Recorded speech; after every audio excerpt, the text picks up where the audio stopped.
let's complete the square as the first step.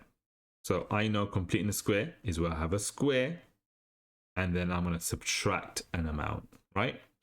What's the square going to be? Well, I know it's going to be x squared here, so it's just going to be x here.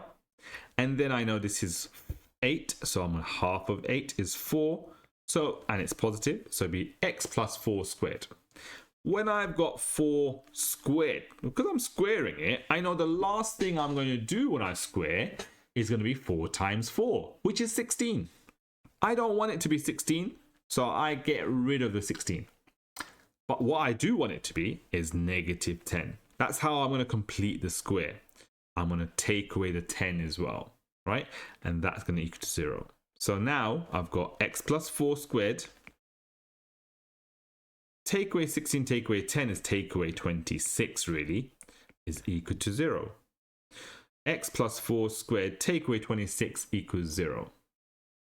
And so the next step for us is to solve this. Now I've got take away 26 here, so I'm going to add 26 to get rid of it. But if I add 26 to one side of the equation, I've got to do it to the other side, right? So I'm left with x plus 4 squared equals 26. 0 plus 26 is 26. 26 take away 26 is 0. That's why I added 26 in the first place, right? To get rid of that 26. Okay, so I've got x plus 4 squared equals 26. I want to now try to remove or eliminate this squared.